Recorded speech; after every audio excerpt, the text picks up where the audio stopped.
Good evening and welcome inside the Cross Insurance Center as we await Class C North Regional Final Basketball between the Mattanawcook Lynx and the PVHS Howlers. My name's Zach White. I'm very happy to be joined by special guests on the audio broadcast, Mary Allen. We're going to be bringing you the audio broadcast for this basketball game.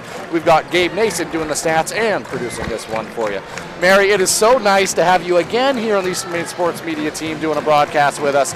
And it's very nice to have you, after the basketball season concluded for you guys. We'll touch on that a little bit later in the pregame here, but always a pleasure to have you join us in the booth. Thank you for having me. I'm excited. Yeah, and we're excited to be able to do this game. Mattanawcook, PVHS. They've kind of been on a collision course for a large part of this season, and kind of the way that people were talking about what to expect come the end of the postseason. These two teams were oftentimes mentioned as at least being involved in that conversation, and here they are to round out the regular season and postseason in Class C North. Mary, obviously, you are a phenomenal basketball player in your own right, and very good at broadcasting thing too. So good in all aspects of the basketball thing. But you have experience against these teams, and have seen, obviously, you played PVHS in this same gymnasium in the tournament. Kind of coming into this, your perspective, what to watch for. Let's start with the Howlers. What are some of the things they try to do? What do they do to be effective out there on the basketball floor? I think they're really going to try to push against Lincoln because Lincoln has so much height. I think Lincoln runs the floor really, really well, but Howland is known for that. I think it's going to be Lincoln has to just get back and transition defense very well and take care of the ball. I think those are going to be the keys to the game. Absolutely. You kind of already started to talk about it there, but for Lincoln, you mentioned this perfectly. They do like to play a little bit of a fast-paced game when available. The problem is that is exactly what PVHS wants to do. They want you to be sped up. They want to cause havoc and turnovers. So in this type of a game, you don't want to get away from what you do really well. At the same time, you don't want to feed in to what the opponents are doing. So long story short there, for Mattanawcook, what does that balance look like in your opinion? What can they do, X's and O's wise, and players out there on the floor to really kind of stay true to who they are but be effective in this ball game? I think one of the biggest things is they cannot take too quick of shots. I feel like that's really what Howland, like you said, they want to speed them up. They want to get them to take not the most ideal shot. I think really focusing on still getting it to Addy and getting it to your post players and looking for kick-out shooters. Going inside-out game. I feel like Lincoln really excels at that. They do indeed, and Addie Sear, a phenomenal basketball player. Got to 1,000 points this year. Has just been on an incredible run in this tournament and in this season in general. And she's going to have an impressive night out here in this one to continue those efforts and to kind of keep their season going and try to fight through and win this regional championship. Tall task against a PVHS team that we'll kind of talk about specific players when we return from the break, but they have a number of players that you have to watch out for. Absolutely. As does Mattanawcook, but Addie Sear definitely leading the charge for them. At this time, though, we do want to thank you all for joining along for our audio broadcast and overall tournament coverage for Tourney 2025. We do want to thank the sponsors that have helped make that coverage free and available. I want to say thank you to Rouse Garage, Herring Brothers, Ames Chiropractic, Ideal Energy Solutions, Black Bear Crane, Harvest Moon Deli, Hammond Lumber, our presenting sponsor, Kimball Insurance, Maine Highlands Federal Credit Union, Sarah Ryan, a realtor with Next Home Experience, and Handy Stop for sponsoring their coverage of Tourney 2025. Hammond Lumber, like I said, they are our presenting sponsor. They're a fourth-generation family-owned company with over 900 dedicated employees across 22 locations in Maine and New Hampshire. A trusted Maine building supply, service, and materials company serving industry since 1953. And for a slam dunk in your next home buying or selling processes, remember to get looped and get sold with Next Homie Sarah Ryan with Next Home Experience. So at this time, we're going to swing it on over to a commercial break and be back with you for more on the pregame show. Be back with you shortly. Go and stop by Kimball Insurance for all your insurance needs. Whether it be auto, home, farm, business, life, or health insurance, we have you covered. Our agents are ready to serve you and help you with your needs. Visit us at Kimball Insurance at 91 Main Street in Sangerville, Maine, online at KimballInsuranceAgency.com, or visit us on Facebook to see what we can do for you. Kimball's, your insurance is our business. To Rouse Garage in Dover Foxcroft to discover the difference between walking into a local dealership versus a big dealer that uses high-pressure tactics the second you drive onto the lot. From selling you a vehicle to servicing your vehicle, Rouse Garage will treat you like you are the only customer. While you're there, check out their state-of-the-art automatic car wash. Raoul's Garage, call them at 207-564-3434 or visit them at 191 East Main Street in Dover, Foxcroft, Maine. Been to Harvest Moon Deli yet?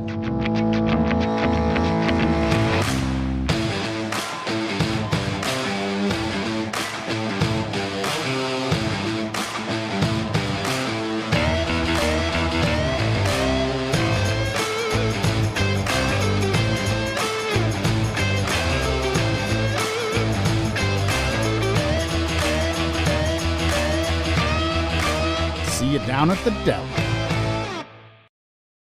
Brothers Meats is a family-owned and operated business located in Guilford, Maine. We operate a local retail meat market along with a slaughterhouse, smokehouse, and processing plants. Herring Brothers has all sorts of meats from already pre-cut all the way to cutting it right on the spot for you. Also, while you're there, don't forget to try their wicked good beef jerky that is made right in Guilford, Maine. Call them at 207-876-4395 or visit them at 346 Water Street Monday through Saturday from 8 a.m. to 4 p.m.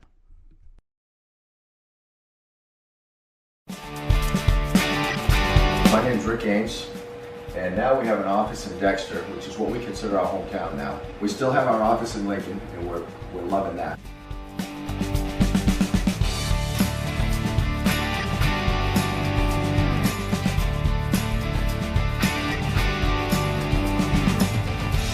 We're looking forward to that.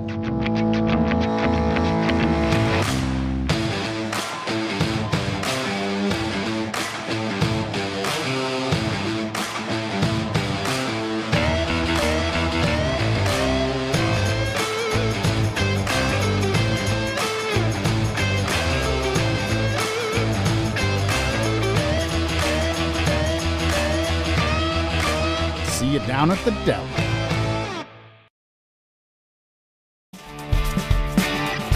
My name's Rick Ames, and now we have an office in Dexter, which is what we consider our hometown now. We still have our office in Lincoln, and we're loving that.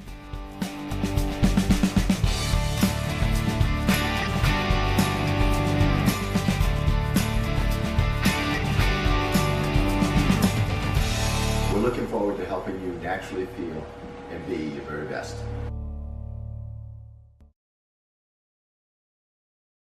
Brothers Meats is a family-owned and operated business located in Guilford, Maine. We operate a local retail meat market along with a slaughterhouse, smokehouse, and processing plants. Herring Brothers has all sorts of meats from already pre-cut all the way to cutting it right on the spot for you.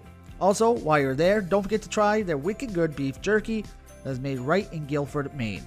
Call them at 207-876-4395 or visit them at 346 Water Street Monday through Saturday from 8 a.m. to 4 p.m. Building or remodeling a home or office and need electrical work? Call Ideal Energy Solutions. Ideal Energy Solutions is ready to wire your building right. Don't settle for less than ideal. Go with Ideal Energy Solutions. Call today. And stop by Kimball Insurance for all your insurance needs. Whether it be auto, home, farm, business, life, or health insurance, we have you covered. Our agents are ready to serve you and help you with your needs. Visit us at Kimball Insurance at 91 Main Street in Sangerville, Maine, online at KimballInsuranceAgency.com, or visit us on Facebook to see what we can do for you. Kimball's, your insurance is our business. To Raoul's Garage in Dover, Foxcroft to discover the difference between walking into a local dealership versus a big dealer that uses high-pressure tactics the second you drive onto the lot. From selling you a vehicle to servicing a vehicle, Raoul's Garage will treat you like you are the only customer. While you're there, check out their state-of-the-art automatic car wash. Raoul's Garage, call them at 207-564-3434 or visit them at 191 East Main Street in Dover, Foxcroft, Maine. Get ideas and inspiration before your next building project even begins at Hammond Lumber Company. Create your vision when you explore Hammond's extensive in-store showroom displays, showcasing innovative trends from industry-leading suppliers and designers. Your Hammond sales rep will help you find the look you like, and Hammond's design team will help you make it your own. And Hammond delivers from 22 locations across Maine and New Hampshire. For your next building project, find your vision at Hammond Lumber Company. Timeout. All right. Remember, we're a team that plays together. Listen, the winning will take care of itself. We just have to get everyone involved. In interscholastic sports, we celebrate what makes every one of us unique. And in the pursuit of a common goal, everyone in the huddle, in the bleachers, and in the community comes together. This message presented by the MPA and the Maine Interscholastic Athletic Administrators Association. Welcome back inside the Cross Insurance Center as we wind down the final 3 minutes and 26 seconds on the pregame clock. I want to thank you again for rejoining us. One more time, my name's Zach White. I'm happy to be joined by my broadcast partner for the evening, Mary Allen, very special guest with us here on Eastern Maine Sports Media. We've got Gabe Nason producing and doing stats in this one for you all at home. Mary, we are getting closer to the Class C North Regional Final between the Penobscot Valley Howlers and the Mattanawcook Lynx, and this is going to be I said it before, but it is one of the matchups that people have had kind of penciled come this time of the year. They've seen each other before, though, a few times. A couple of results that went the way of the undefeated Penobscot Valley Howlers, and the only 2 losses on the season for the Mattanawcook Lynx.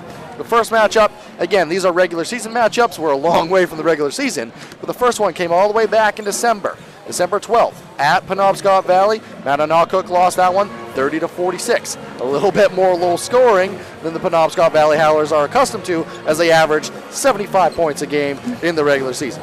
Later in the season, it was a 10-point margin of victory for Penobscot, 36-46. What Mattanawcook's looking to do and hoping for is that margin gets even lower, and in fact, Mattanawcook comes out with a win. We talked about Addie Sear. We talked about a few players earlier on. Let's look at the Howlers real quick as we prepare for the final 2 minutes. Who are a couple keys that we're looking for out of them that are going to be high-quality, productive players in this one? I'd say definitely we're looking at Riley Moulton, Ellie Austin, Brooklyn Raymond, Lila Cummings. Maybe keep going down the list. I know, I could keep going down all the starters, a couple bench players too. Well, you're absolutely right. I think really it's going to be who's on fire for Howland because they have so many different scoring options. And as someone that we were talking about during the break, you love defense, and that shows in your play. As a defense, how difficult does that become? Because you're facing a team that you know has 4, 5, maybe 6 on some night weapons that you have to key in on and pay attention to. What does that change, or what does that mean for your unit defensively? What's the mindset kind of when you know you have that many people that you're contending with? I think one of the hardest things that Lincoln's going to have to deal with is a lot of these girls have an inside-outside game where Riley, Brooklyn, Ellie, they can all shoot threes, and they can also all drive, and they have a few mid-range opportunities as well. So it's just they're really going to have to key in on defense. I wonder who the matchups are going to be, honestly. Well, we're going to find out pretty shortly here. We're under a minute left in the pregame, but both sides have returned on over to their benches. So what's going to happen in a moment, we're going to have the public address announcer go through the totality of either side's lineups. We are going to have the national anthem because this is the first game of the evening sessions, and then we'll be back here for you for the audio broadcast. So we're going to turn it on over. Be back with you shortly.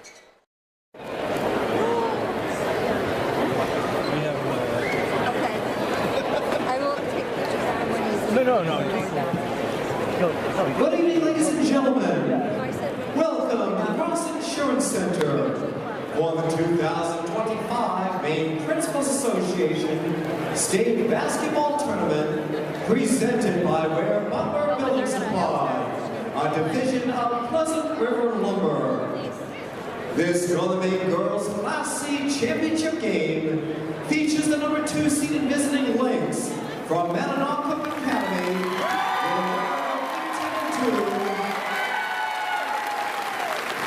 And the number 1 seeded home Howlers from Penobscot Valley High School with a record of 20-0. Before introducing the teams, the Maine Principals Association theme, the Finance Authority of Maine, remind you that interscholastic athletics are an extension of the educational classroom. In keeping with this educational mission, the Maine Principals Association places a significant emphasis on sportsmanship at all MPA-sanctioned events. We expect that you do your part by supporting the student athletes, coaches, game officials, and fellow spectators in a positive manner. We thank you in advance for your support of sportsmanship and the 2025 MPA Main State Basketball Tournament presented by Ware Butler Building Supply. At this time, let's meet the participants in this Northern Maine Class C Championship game. Introducing first the team members for the Mattanawcook Academy Lynx, coached by Pat House. Injured player senior captain Lily Walton.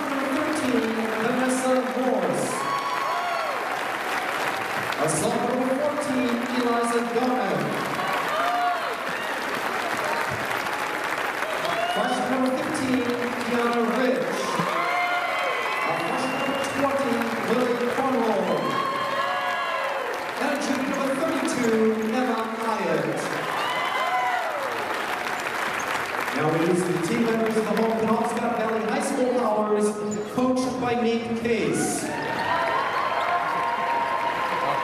Our freshman number 10, Charlotte Brochu. Our freshman number 13, Nicole Sullivan. Our sophomore number 31, Abby Farley. And our senior number 32, Jessica Conrad. And now the starting lineups of this Northern Maine Class C Championship game. For Mattanawcook County at guard, a sophomore number 2, Natalie Turner. For Penobscot Valley at guard, a senior captain, number 1, Ellie Boston. For Mattanawcook Academy at guard, a junior number 5, Juliana Cookie. For Penobscot Valley at guard, a sophomore number 2, Brooklyn Raymond.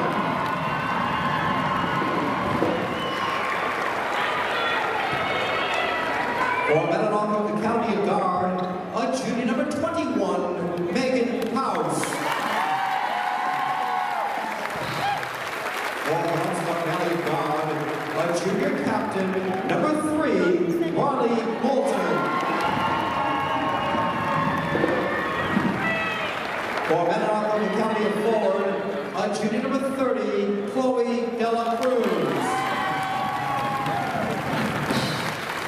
For Penobscot Valley at forward, a junior captain, number 20, Lila Cummings. And for the Mattanawcook Academy Lynx at forward, a junior number 45, Allison Stewart. And for the Penobscot Valley High School Powers at forward, a senior captain, number 40, Shirley Ireland. Officials for this game are Mr. Porter, Mr. Johnston, and Mr. Herring. Certified athletic training services are provided by Northern Light Sports Health. You're invited to stand and remove your caps as guitarist soloist Payson Turner from Mattanawcook Academy honors our country with the playing of our national anthem.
All right, what an awesome way to get the action going. A great rendition of the national anthem there. Got the complete lineups. The Lynx just finishing up their huddle. The Howlers have already taken the floor.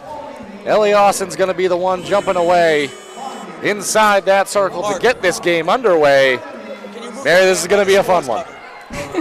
I'm excited. I'm especially excited to see how they're going to match up against Lincoln and who they're going to guard.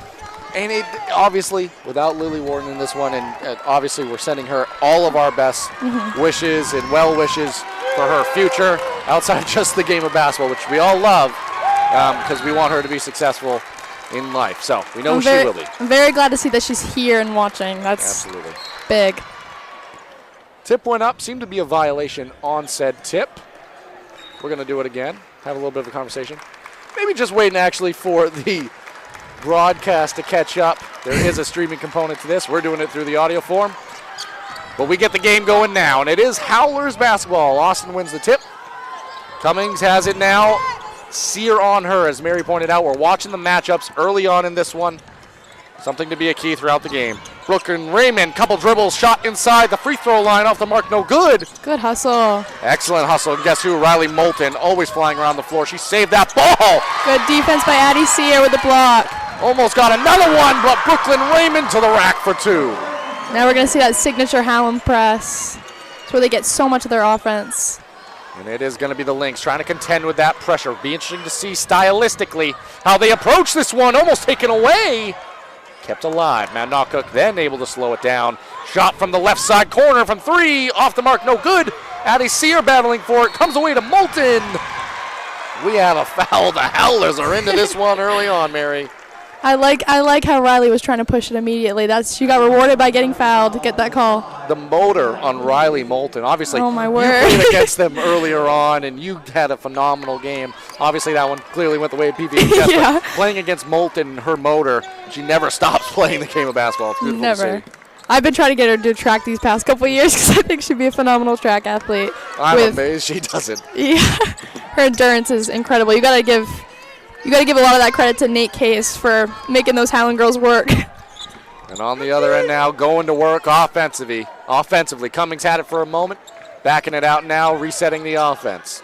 Dribble handoff to Ellie Austin. And Austin's going to pull up from three. Rolls around the rim, no good. Swallowed up by Addie Sear. Fluky, quick pass ahead to House, intended. Knocked out of bounds by the outstretched arm of Ellie Austin. Rebounding has, in the previous two matchups, gone the way of Mattanawcook, but it hasn't resulted in a win in the regular season. That time off the inbounds, almost taken away. Addie Sear able to come away with it. Pass ahead to House. Quick shot there, no good. Rebounded on the weak side by Raymond. Howland's just looking to push every time they get it. I love it. Kick to that right wing. Ellie Austin had it. Cutting to the rim now is Raymond. Her shot no good. Another rebound here by Addie Sear. She's racking them up early. She is indeed. And a strong cross-court pass. House to the rack, going to be fouled. And she's going to be rewarded with a trip to the free throw line. I believe that's a foul on Shea Ireland. That is something to watch, Mary. The Howlers, an incredible team, very well conditioned, but only 9 players total on the team. So foul trouble can become a problem potentially in a ball game. Obviously, just the first foul of the game, so not saying that that's the case yet, as House knocks down the shot from the free throw line, and the Lynx are on the board here. I definitely do think that's something to watch, though, especially the front of their press and the front of their zone. They love to be aggressive on that, so just watching the foul trouble. Perfect trip from the line there for House. That's going to be ball back to the Howlers now. Moulton had a record-setting performance last time out. Looking to add to the record books with a regional final win. That time, Cummings blocked by Sear again. And she went right at her, but better defense by Addie Sear. Absolutely. I like that they're letting the girls play early on. And a travel at the other end on the post-up move. The Lynx, we've talked about it, but they also like to move the basketball. They did right there. Had someone in their spot, but De La Cruz drag of the pivot foot, and we're headed back the other way. Unlucky. I'd like to see Lincoln push more, though, like that. Cummings setting the offense. Going at Sear again. Looking for a backdoor cut now. Has her. Raymond up and in.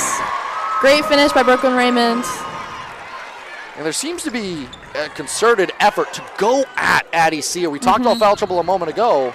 As a travel on the other end. Lincoln's got to watch those unforced turnovers against the press. 2 possessions in a row now. De La Cruz whistled for the travel, that time off of the press break. And Howland's going to turn you over as it is. Absolutely. Can't start being yourself. Can't be getting those unforced turnovers. Cummings dribble handoff now to Ellie Austin. Austin, straight line drive, shut off well. Moulton sets the feet, bangs the 3. Doesn't surprise me that went in. She lets out a scream, lets the crowd know she's ready, fired up, and engaged. And now on the other end, contending with this full court pressure. Take it away. Oh, Addie Sear hustling to get it back. Addie Sear's had a huge impact on this ball game. It's 7-2, a lot of time left, but Addie Sear leaving her footprint all over this one. Rebounds, blocks, steals, you name it. Dump up underneath. How about 2 points? I think we called that one. I give you the credit, Mary. You said every other stat. She said, I want to add one more. She heard me with that one. And it's what has to happen for this Lynx team, going downhill, trying to draw fouls, and getting Addie Sear involved in the action. Absolutely. Her staying out of foul trouble early, too, is going to be huge for them. Not to trying to jinx it or anything. They are trying to go at her with Cummings defensively and get her out of the ball game. Riley for another 3. Oh, it's just missed. That time, wide left, headed out of bounds, going the other way now. Brings in a substitution here. Hyatt checks into the ball game now for the Lynx. This full court pressure is something we're going to see throughout the entirety of this ball game, one would assume, the way the Howlers like to play. Addie Sear able to just turn, face just across half court. It'll be interesting to see because I don't think Howland has full court press an entire game in the tournament yet because their point differentials have been quite big. They have Addie Sear off the ricochet, rebound, collects it, gets to her spot. 2 more for Addie Sear. She's having a dominant performance so far in this one. Absolutely. Moulton going to be bringing it up. Just crosses the timeline. Calls for the screen, dump off underneath Raymond. Fader inside, rolls in and out. Lynx pushing it ahead now. Ooh. Maybe tipped around there. Almost nearly a travel. On the other end, House comes away with it. 2 near steals. Gonna look Pass to Addie inside. Sear. Oh, we're going to have a travel. Good hustle there by Riley Moulton. Force that travel. I mean, we're talking about the effort of Sear. Riley Moulton is everywhere on the basketball floor. She brings the ball up for them. She leads the front of their press, the front of their 1-3-1. Her endurance, as we talked about, is incredible. Bringing it up now. Ireland sets the screen. Moulton, straight line drive on the right side baseline. Addie Sear must already have a good number of rebounds. Jeez. And a number of good defensive plays as well. Didn't block that shot, but did enough to disrupt it. Ball back to the Lynx. Drives baseline. That's House up and into 2. It'd be huge for her to get going early for the Lincoln. How difficult is that as well when you're going up around defenders, trying to find your spot at the rim on the baseline? How difficult is that shot? Very difficult shot, and especially just off balance, off one leg. Very great finish by Megan House. Cummings trying to back down Sear on the other end. They've been going to that consistently on the offensive side of things. Now they go to Ellie Austin, who's going to be going to the free throw line. Good job backing down House, the defender.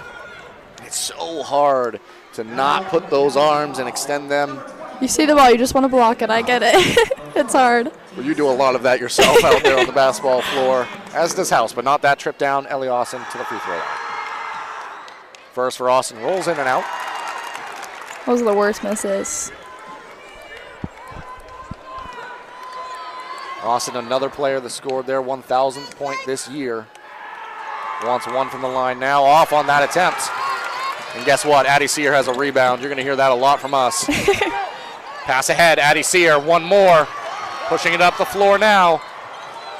Giving back, slowing things down for the moment. Austin almost comes away with a steal. Now trapped in the corner. Able to dribble through it. Gets it to Addie Sear. Sear. Bump. They're going to let him play here. Good take there. Megan House They let them play that trip down the floor, Mary. Absolutely. You could have called a travel, a foul, what you name it. But I like it. It's regional final time. Let's let them play. On the other end, that play doesn't go the way the Howlers wanted. Thrown out of bounds. Turnover back to the Lynx. Great defense by Lincoln early on. I love the pressure they're putting on the ball, and they're not letting Howland do all the backdoor cuts that they want to do. Abigail Farley checking into the ball game now. Getting her first minutes of the ball game. First substitution, I believe, for the Howlers in this one. House quickly breaking through the pressure, going back the other way now. Kick out, thought about a three, passing it one more time now. Giving up to Addie Sear, that's never a bad option. She sends it out one more time. Hey. Knocks down the three. Huge three by Juliana Kluke right there. That's exactly what Lincoln wants to see go down early on. The Lynx faithful sitting right behind us. Definitely a loud game. 10-0 run right now. Dive underneath, Austin trying to make something happen. Kick out Farley. By Megan House there. Everywhere defensively are these Lynx right now. Austin, that one tipped originally in the air, and it's going to be a foul on the other end by Brooklyn Raymond. Wow, everything's going Lincoln's way. The Lynx, they're sitting right behind us at the media table. We're talking about this game, but hey, we got a lot of Lincoln faithful behind us because the boys are playing right after this one. Oh my word. There's so many teams this tournament I feel like have double, like Skank just played earlier on. Exactly, we've seen it quite a few times. Last night it was the Caribou Vikings. It's impressive to me. It is indeed, but right now, their focus remains where ours is, and it's the ladies as Lincoln breaking through the pressure. High arcing passes as we have a double dribble there. Might have actually been the best case scenario because Riley Moulton almost intercepted that. At least it's not a live turnover. Talk about the difference there. A live turnover versus a set opportunity like that one. I think Howland, I wish I could have a percentage of how many of their points come off of live turnovers that they force in that 1-3-1 trapping defense, because I feel like they immediately transition to offense, whereas half court maybe is not their most ideal situation. This time they're trying to work to Raymond. Fighting through a screen there was Juliana Kluke. Good defense by her early on. Austin goes baseline. Her runner on the baseline's good. They needed that to stop that Lincoln run. And now we're under 10 to play in this first quarter. Pass out court to Addie Sear, just across the timeline. Given up and taken away. Moulton, like a flash floater, off glass. No good. That's going to do it for the first quarter of action. 13-9, MA on top. We're going to swing it on over to a quick commercial break and be back with you shortly.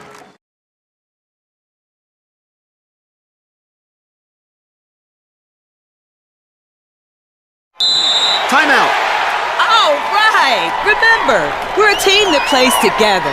Listen, the winning will take care of itself. We just have to get everyone involved. In interscholastic sports, we celebrate what makes every one of us unique. And in the pursuit of a common goal, everyone in the huddle, in the bleachers, and in the community comes together. This message presented by the MPA and the Maine Interscholastic Athletic Administrators Association. Welcome back here now as we prepare for the start of this second quarter of action. 13-9 our score. Lincoln up through one. Mary, what did they do to be effective in that opening quarter? Lincoln I thought they handled the pressure as well as they could have throughout that first quarter. They were keeping it composed. Megan had a couple awesome takes to the basket. Addie Sear was everywhere that first quarter. If she continues to be that consistent throughout the game, I think we'll have a really good game. And the Lynx, they are going to start with the ball this second quarter. They ended that first quarter on an 11-2 run. Played in quickly to Addie Sear. One more to House. House slowing it down. Had a shot opportunity, but wants to work for a better one here. Kluke back to House. She's going to take that one. Oh, just short. Addie Sear, guess who with the rebound? Addie Sear, and she's fouled. It's going to be interesting to see who this one's whistled against. We talked about free throws or foul shooting and fouls in general being so key in any basketball game. That's Ellie Austin, just her first. Only 9 players dressed for the Howlers. Foul trouble is always something that's a key. Absolutely. Especially you don't want, bad pass, tipped out of bounds. That time, Was intended on a kick out. Lying in wait on the right side, low block was De La Cruz. Tried to kick across court there.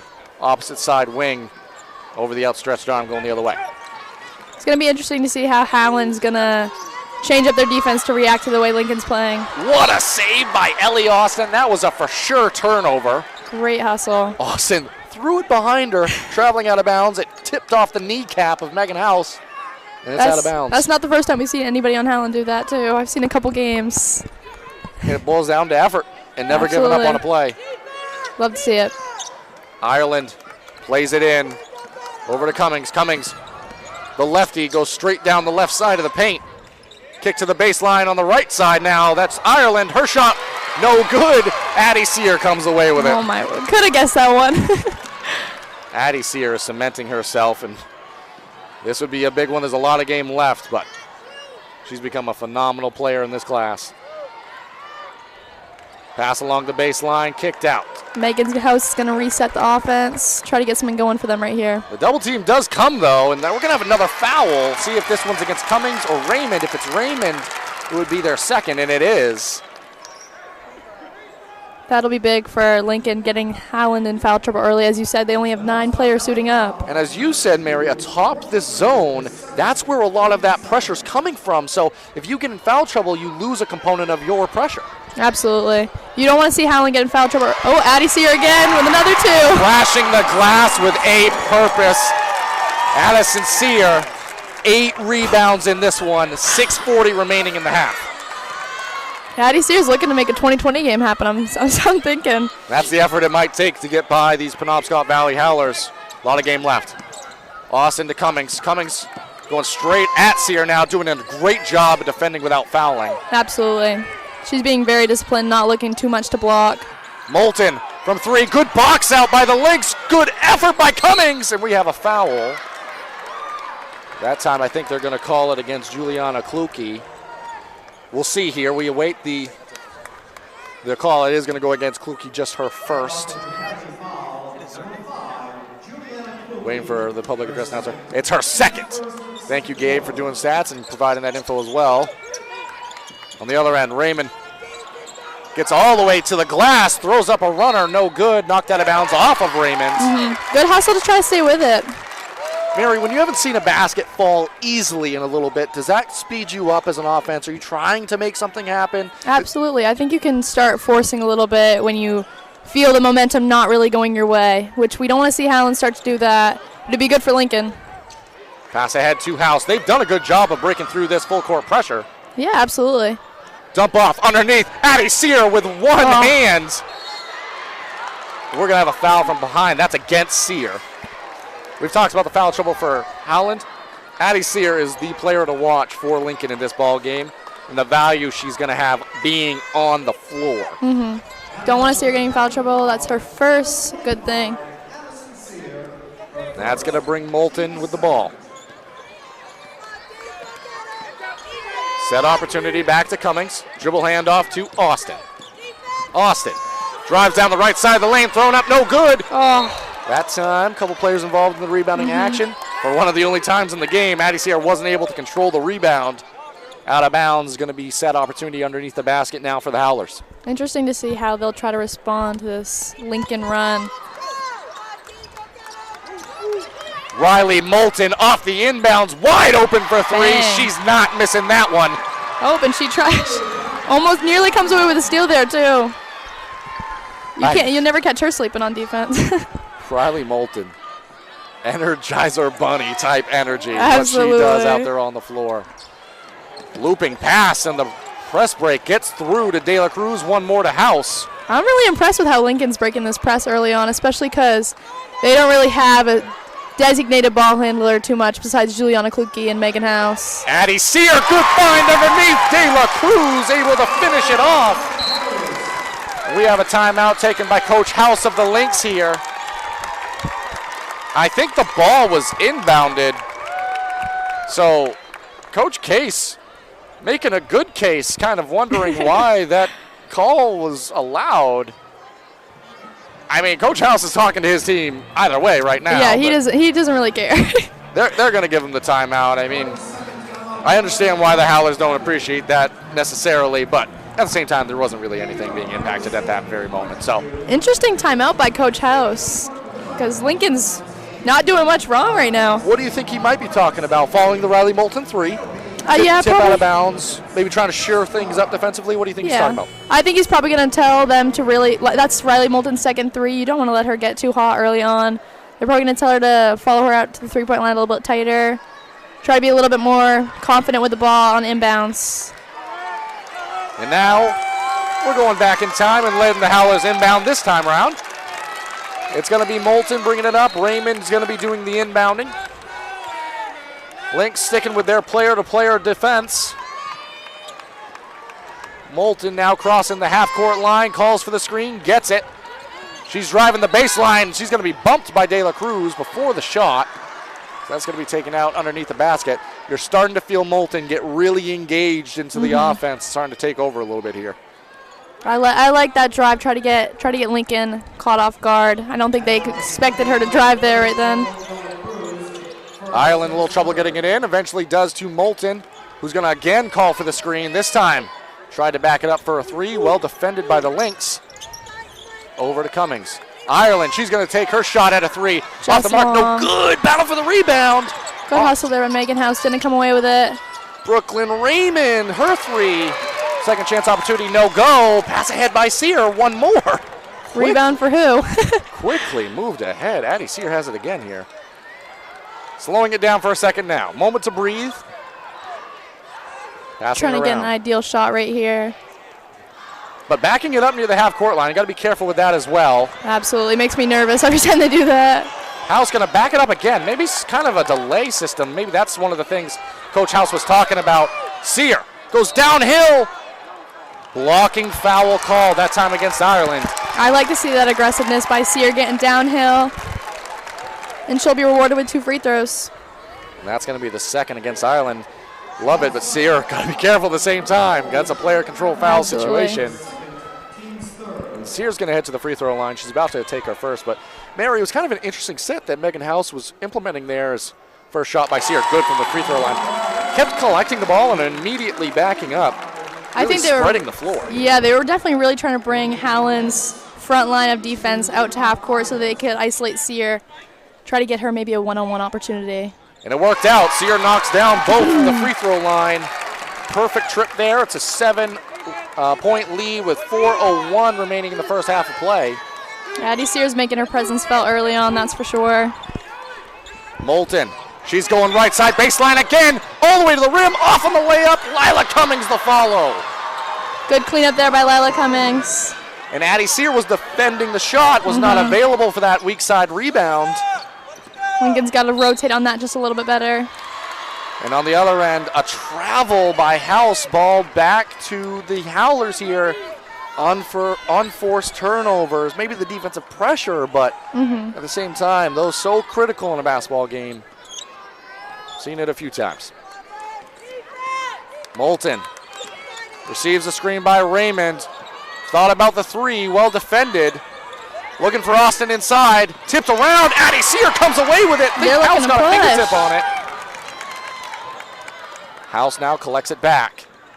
Lincoln might be trying to run that same offense where they get inside to Addie, look for a kick out. They're pulling it back out to half again, just like the previous play. And this looks like player-to-player defense now on display for Howland as well. Out of that zone, ball was tipped, so House gets their dribble back. Again, she's near the half-court line. Receives a pass there, kick along the baseline. That's going to travel out of play.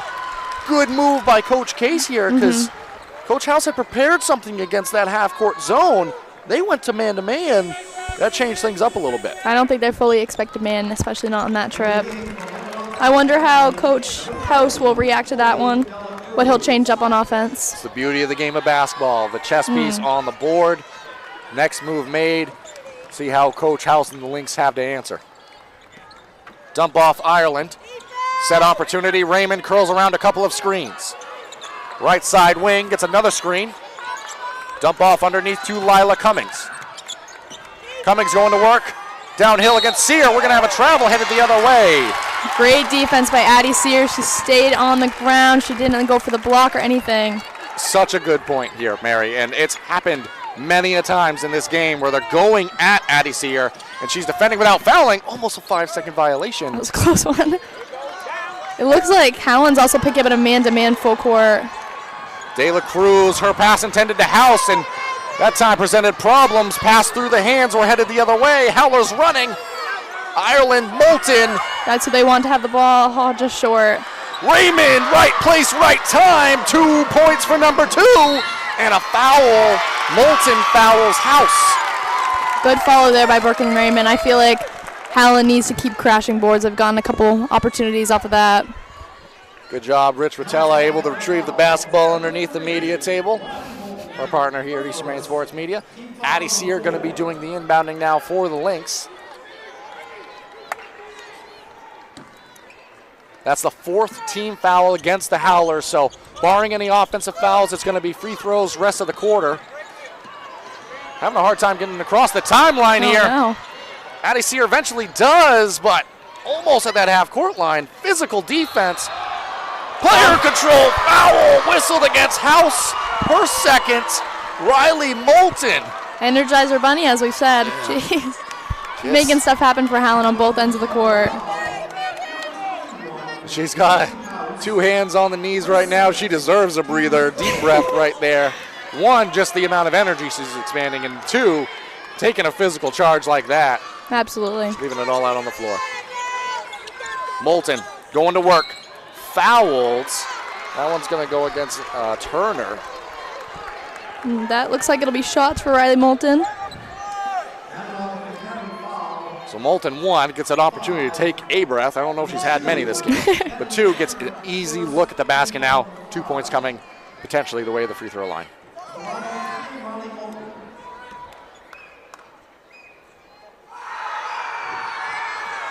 Moulton, back iron on the first. Lincoln fans are very loud behind us. They are, and it is capacity.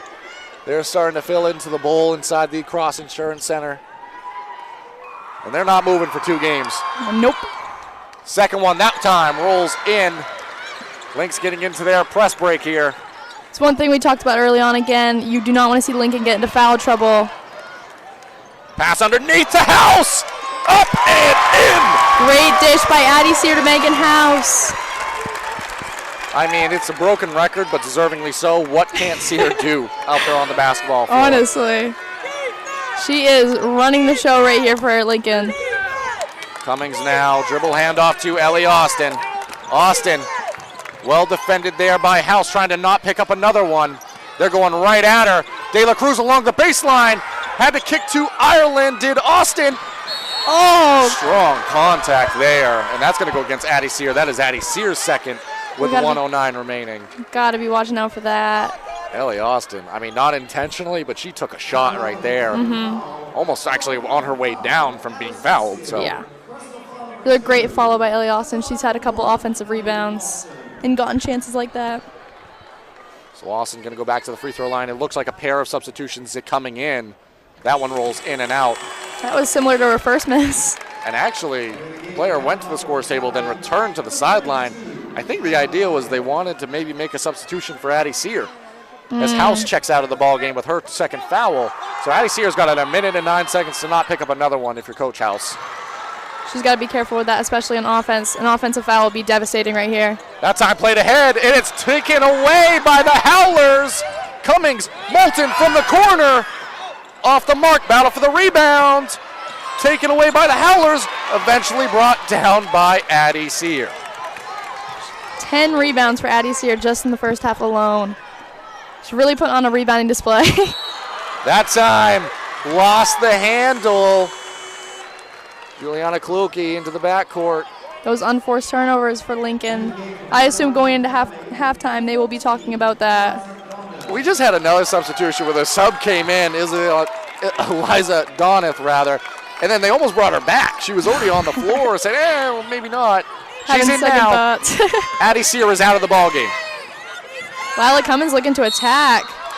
Just like that. And 1, Lila Cummings. She saw that mismatch. Addie Sear was finally out of the game and off of her. She took advantage of it. And you can't blame Coach House's offense to defense substitutions. 37.9 remaining on the halftime clock here. or before halftime, I should say. And House and Addie Sear immediately back into the ballgame, just trying not to have them pick up their third foul. But that time, Lila Cummings knew exactly what she wanted to do, and she did just that. That is a great display of IQ by her, though, to take it right to the basket. Batted around, battle for the ball, and the Howlers come away with it, so now you're back playing defense. Kick to the corner. Clean look at a three. Off the mark, no good. Addie Sear comes away with it. Fought for that rebound. It was a good look for Condrop, but not able to get it to go. Nearing a 10-second violation, but able to get it across. Lincoln might be looking for the last shot of the quarter here. Now under 13 left in the quarter, they find Sear. Sear turns. Able to get it across court. Now only 5 seconds. Addie has it. Back door to Megan House. She's going to have to throw it up. Doesn't see the time. All told. Not very well at the time there. 20. MA up 1. We're going to be headed into the break in a moment. Before we get there, we do want to let you know and thank you for joining us for our Tourney 2025 coverage. It's been made free and available by some of our amazing sponsors. Hammond Lumber, they are our presenting sponsor. They're a fourth-generation family-owned company with over 900 dedicated employees across 22 locations in Maine and New Hampshire. A trusted Maine building supply service and materials company serving industry since 1953. And for a slam dunk in your next home buying or selling processes, remember to get looped and get sold with Next Homie Sarah Ryan with Next Home Experience. And Black Bear Crane, they're a family-owned and operated crane and rigging service provider located in Herman, covering the state of Maine with cranes from 27 to 240 tons, from roof trusses, HVAC units, steel and precast erection to modular home and communications equipment. Call 977-BEAR today. And with that, we're going to swing it on over to a commercial break. We'll be back with you for the halftime show. Brothers Meats is a family-owned and operated business located in Guilford, Maine. We operate a local retail meat market along with a slaughterhouse, smokehouse, and processing plants. Herring Brothers has all sorts of meats from already pre-cut all the way to cutting it right on the spot for you. Also, while you're there, don't forget to try their wicked good beef jerky that is made right in Guilford, Maine. Call them at 207-876-4395 or visit them at 346 Water Street Monday through Saturday from 8 a.m. to 4 p.m.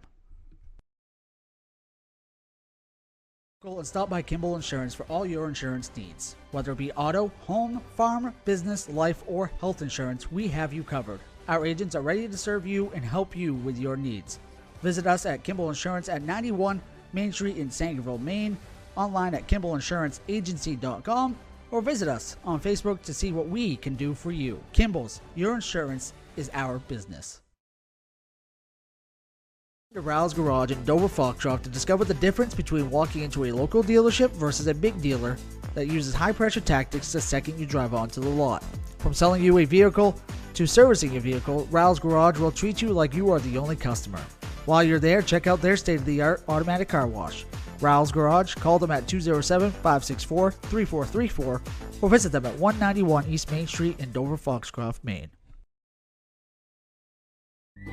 Get ideas and inspiration before your next building project even begins at Hammond Lumber Company. Create your vision when you explore Hammond's extensive in-store showroom displays, showcasing innovative trends from industry-leading suppliers and designers. Your Hammond sales rep will help you find the look you like, and Hammond's design team will help you make it your own. And Hammond delivers from 22 locations across Maine and New Hampshire. For your next building project, find your vision at Hammond Lumber Company.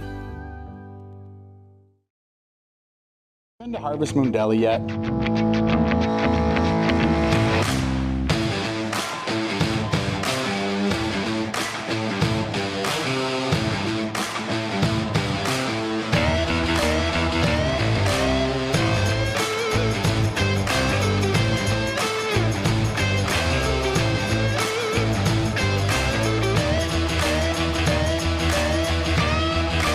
See you down at the deli.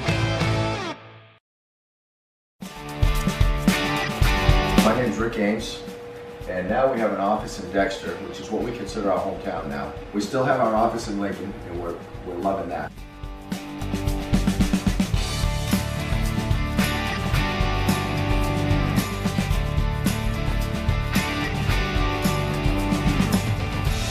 We're looking forward to helping you naturally feel and be your very best.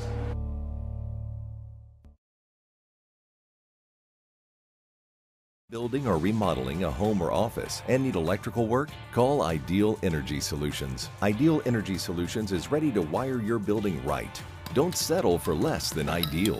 Go with Ideal Energy Solutions. Call today. Timeout. All right! Remember, we're a team that plays together. Listen, the winning will take care of itself. We just have to get everyone involved. In interscholastic sports, we celebrate what makes every one of us unique. And in the pursuit of a common goal, everyone in the huddle, in the bleachers, and in the community comes together. This message presented by the MPA and the Maine Interscholastic Athletic Administrators Association.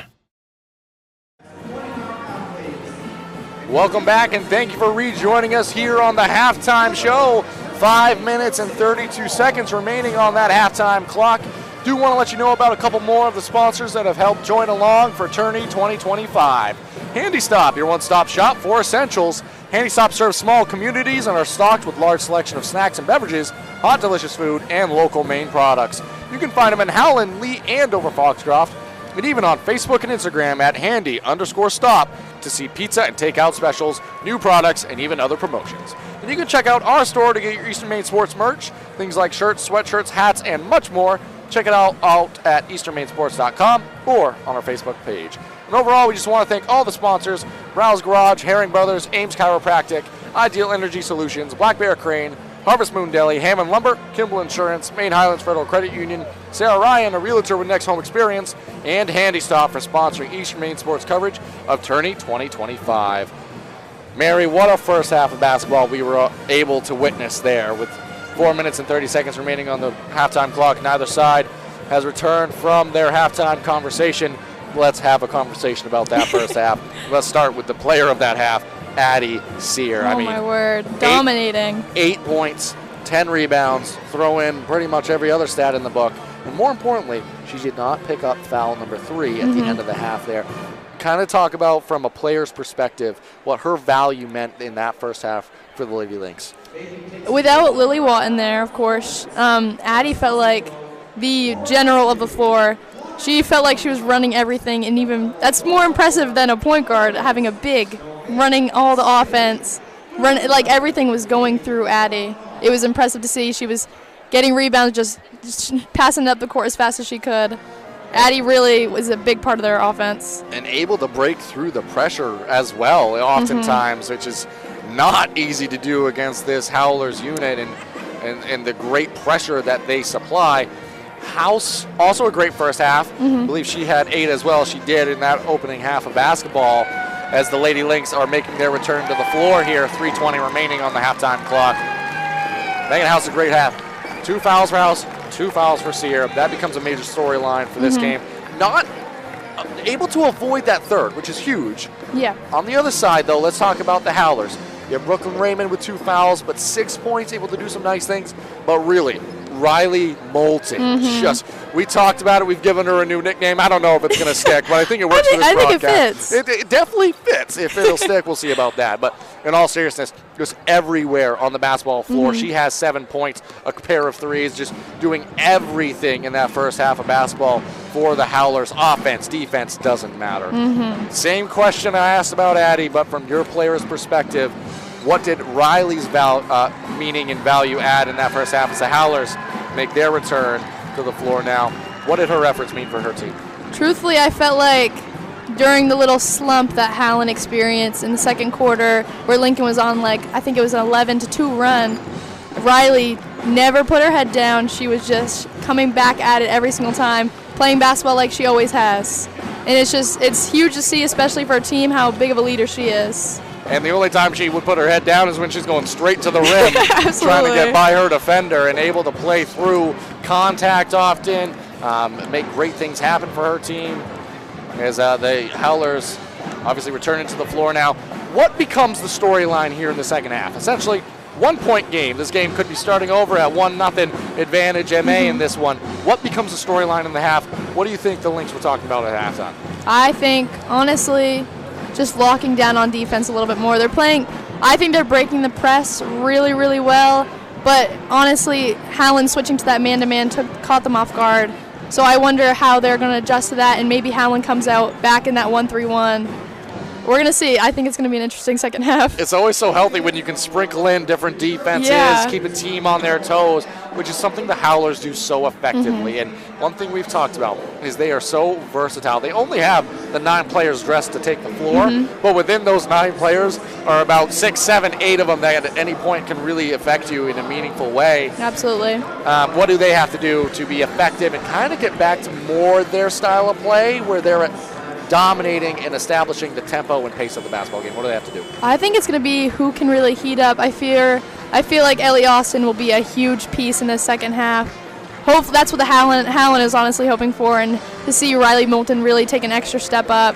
Howland just needs everybody to come together. I feel like no single person can win this game. Absolutely, and spoken like a true understanding of the basketball game and the great player that you are, Mary. It doesn't take one, it takes all. And right now we have all of Mattanawcook and Lincoln behind us, pretty excited about what they saw in the first half. Just as a reminder, the MA Lynx are playing on the men's side tonight as well, and in Class C North Regional final action, they're taking on the Madawaska Owls. So performance thus far, still a lot of game left. Raymond over to Austin. Receives a screen from Ireland. One more. Good movement across the perimeter. Raymond, nice tight dribble. Pulls up on the baseline. Shot long, no good. This time House comes away with it. House is looking maybe to slow it down a little bit more. Picks up the dribble and travels with the basketball. Not something Lincoln wants to see early on in the second half. Some more unforced turnovers. It looked like a situation where House was trying to push that ball ahead to Kluge, but not on the same page. Tried to bring that pass back. A little bit of miscommunication there. Ball back to the Howlers here. Cummings handoff to Austin. Austin going downhill. One more over to Raymond. Raymond's runner in the lane. No good. Batted around. Gets her own rebound. Puts it back up off the glass. Coach Case wanted the and one whistled there. But it's 2 points. He'll take that. Ellie Austin will take that ball right back for the Howlers. It's on the deck. Megan House and Brooklyn Raymond are going to dive on the ground for that ball, and it's going to go over to the Lincoln. Hey, can you tell it's regional final basketball? Everyone diving on the floor, playing intense. The energy in this game is very, very good. In full court, player-to-player pressure is now here for the Lady Lynx. It'll be interesting to see.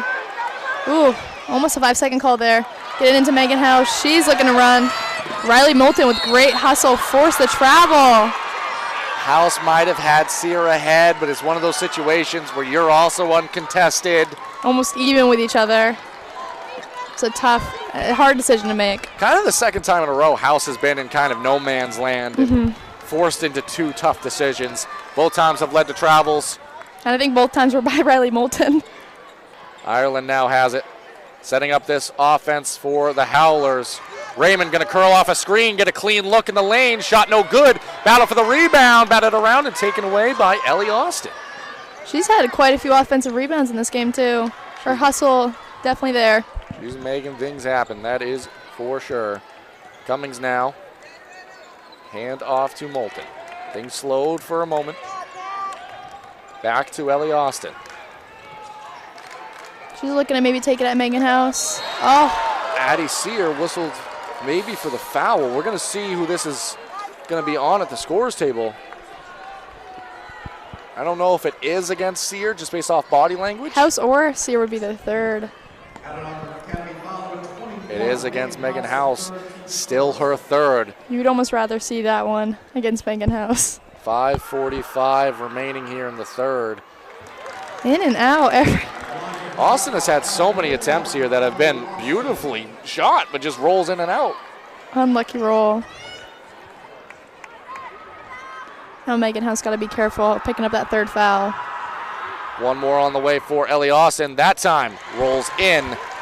We're knotted up, 23 all. I'm assuming Addie Sear might be taking it down for Lincoln. And she is. And she's going straight downhill. Kick to the corner. Megan House from deep. Shot off iron, no good. Brooklyn Raymond comes away with it. Given up to Cummings, and the Howlers have numbers. Kick. Push. Left side corner. Off the mark. Weak side rebound goes the way of Ellie Austin. Another offensive rebound for Ellie Austin, and she makes it count, hitting the pull-up jumper. And the Howlers have the lead back. And we have a foul against Moulton here. Moulton's second of the ball game. Those happen, the hustle fouls. I honestly don't mind to see those. And that's going to present another opportunity for the Howlers to get their press set. Lincoln might want to figure out a different strategy to get this ball in against this press. I'll tell you one strategy that doesn't seem to fail. Give Addie Sear the basketball. Absolutely. As they get it to her on an inbounds to De La Cruz now in the full court. Full court layup opportunity off the press break. Natalie Turner. Good to see some more of the Lady Lynx get in the scoring column. And that might be what's necessary to push the Lady Lynx over the mark here in this one. Howlers starting to establish themselves. Moulton's three rolls in and out. Guess who with the rebound? Addie Sear. And she thought about passing that one deep, but she's going to play the point guard position now. Has Cummings on her. Tries going downhill, kick back to Turner. Had the layup moments ago. Now try to get it to Addie Sear. And she's fouled underneath. That's going to go against Cummings. Addie Sear is working. She is working hard. She's making every single possession count, that's for sure. Just the second team foul on Howland. Sear looking for the inbounds. Almost stepped into play there. Now gets to her spot. Hook in the lane. No good. Battle for the rebound. Good box out there. And taken away by the Howlers. They're looking to push. Man, Lila Cummings almost had a clean lane to the rim there. But it does get passed out. Moulton now. Ellie Austin with the ball. Backs it up. She's going to take a three. Short, no good from my angle. I thought that was going to be buried. I did too. That looked good. Ball back to the Lynx. We stayed tied, Mary. 2-5, 2-5, 4:05 remaining in the quarter. Honestly predicted this game was going to be a big defensive matchup. I didn't predict too high of a scoring game. That's what we've got on our hands here. Ball gets across the timeline. That's Turner with it. She's met by some immediate pressure. Ball back to Turner. They're looking for Addie Sear inside. She gets it. Gets to her spot. My God. Gets the hook to go. How did she catch that, let alone finish it? Wow. There are hands all over. There is players all over, and Addie Sear doesn't see any of it. She just sees the rim. That's it. And she's out here getting buckets. 2-point lead back to the Lynx now. Ellie Austin getting in groove now. She gets another two to go. We're just trading buckets back and forth. Nobody wants to give up the lead. Addie Sear, point center here for the Lady Lynx. Gets it across half court. Over to Turner.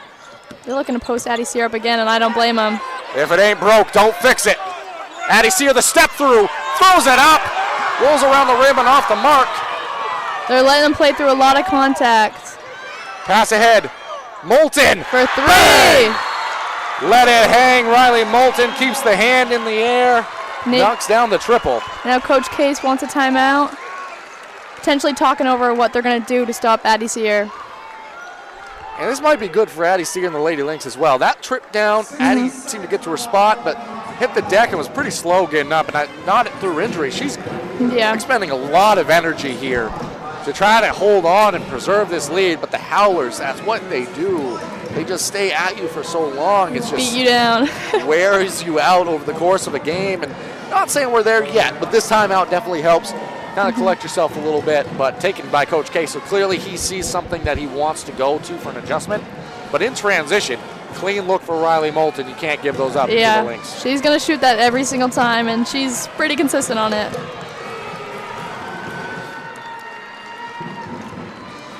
Howlers, they return to the floor. Lynx still talking about it. Second horn sounds.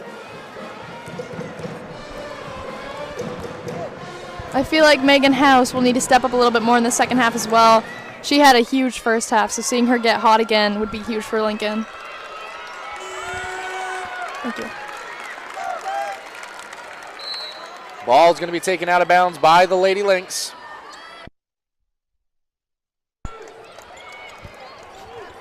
Inbounds played.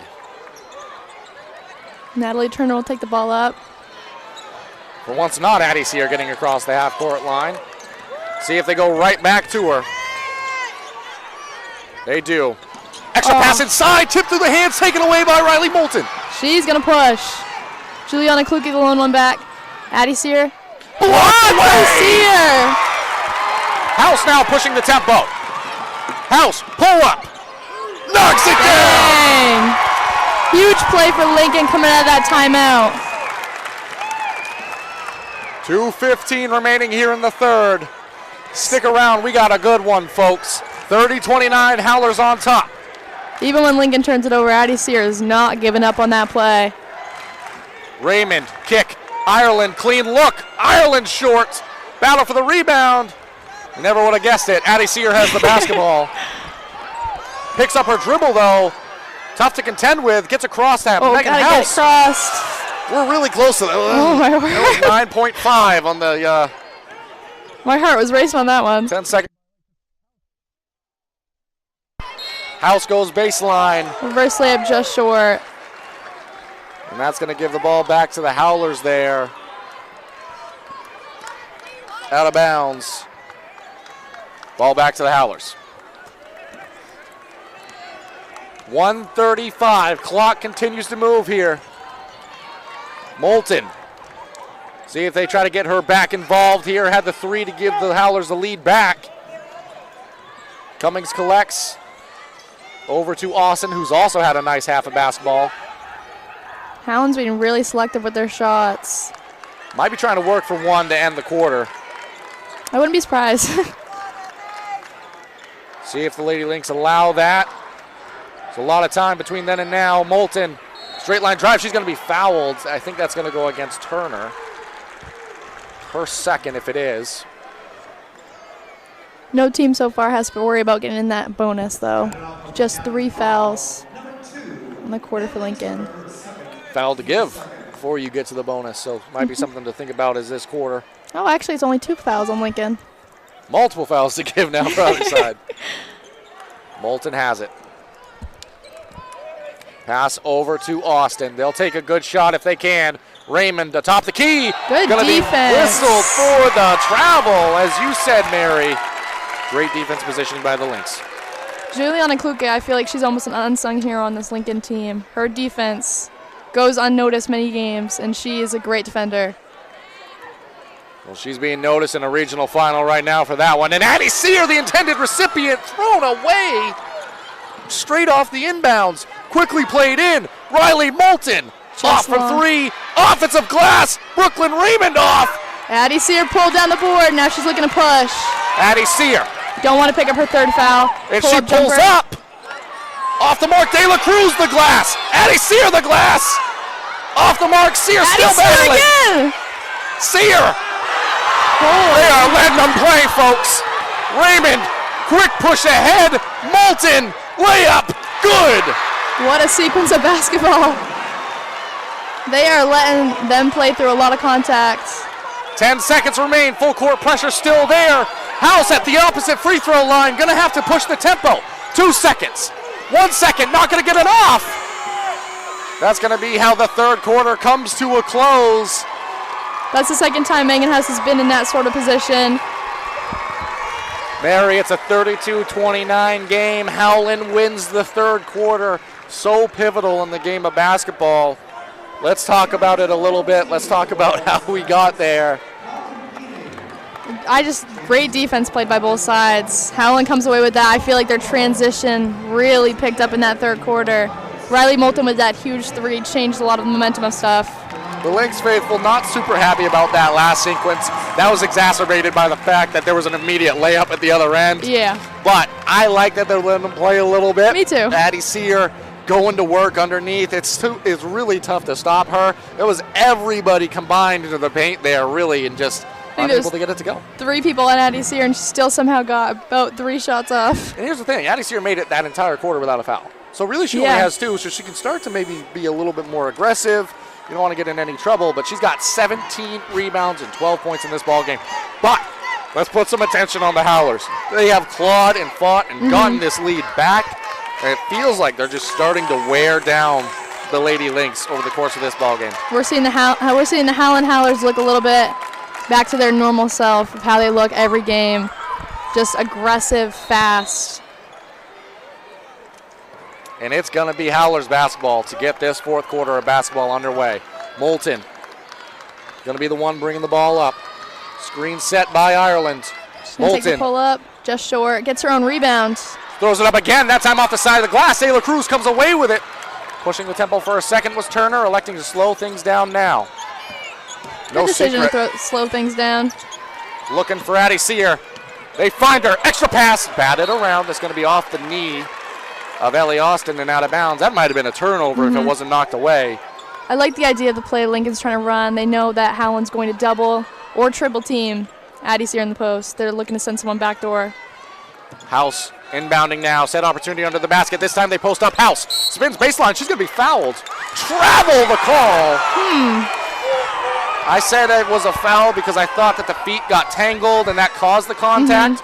Official saw it differently. That's going to be a travel. We're headed the other way. Those unforced turnovers coming back. Moulton. One bringing the ball up now. Kick over to Austin. A lot of contact in the interior. Sear came across and swatted it away. Another block for Addie Sear. She's looking to push the pace up to Natalie Turner. Turner slows it down. I don't know if she has her dribble or not. Good pass there. When in doubt, Sear it out. Pass to Addie Sear over to De La Cruz. De La Cruz fouled. De La Cruz to the line. I believe she's fouled by Ellie Austin. That's her second.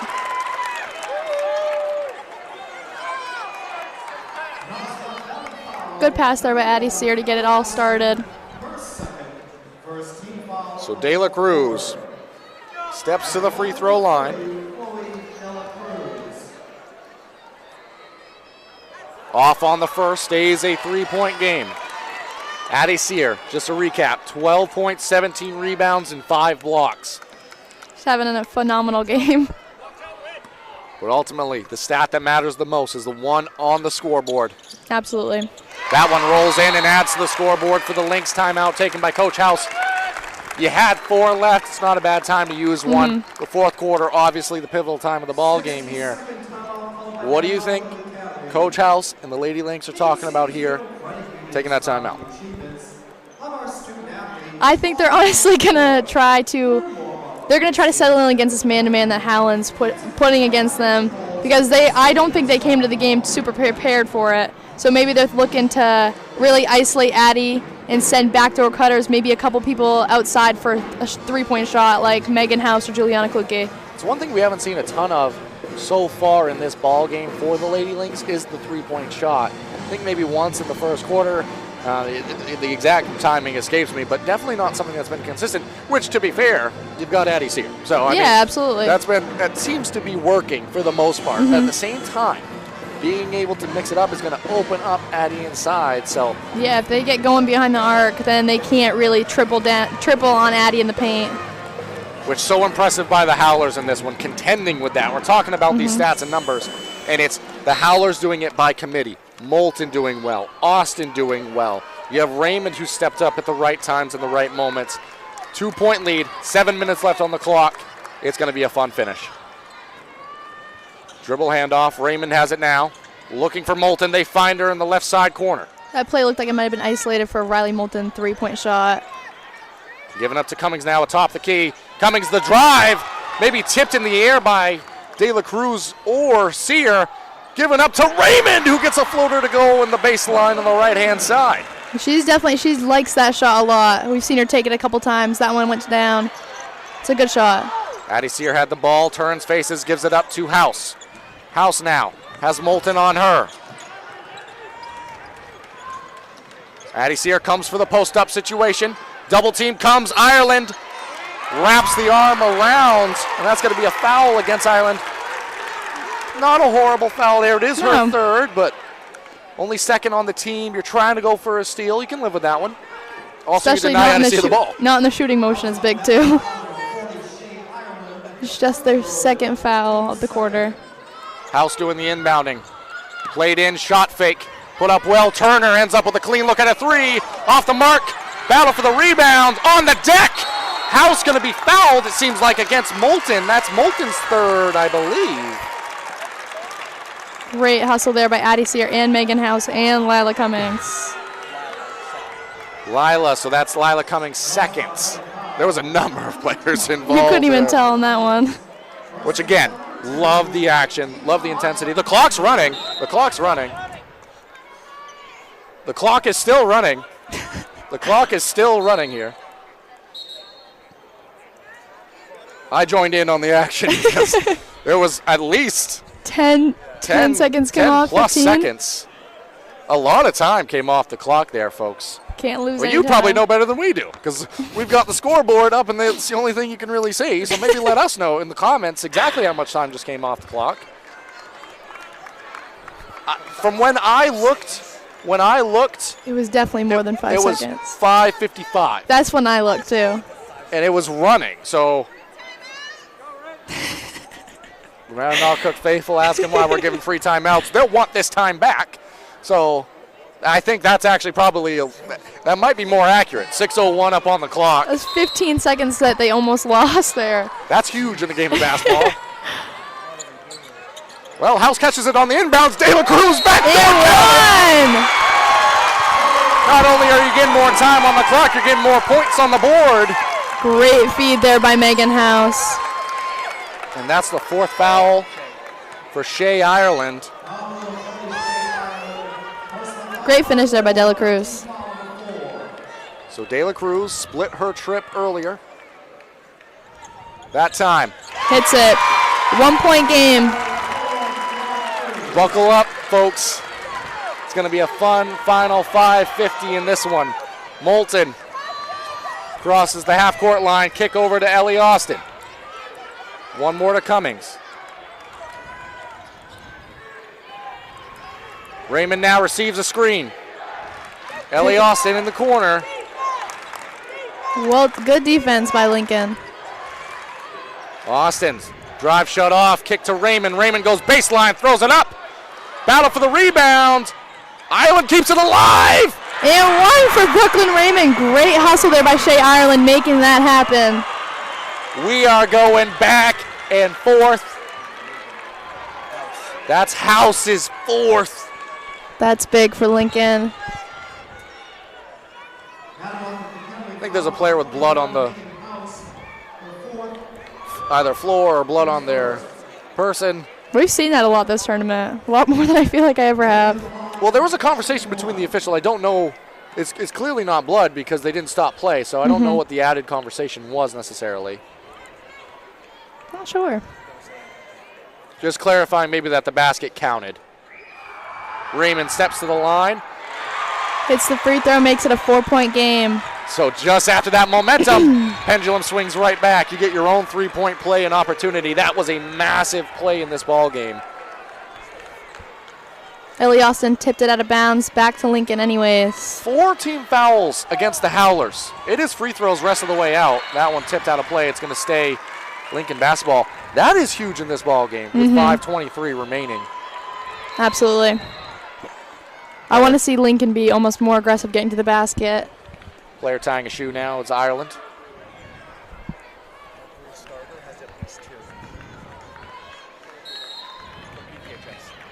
Every PVHS starter has 2 fouls, at least.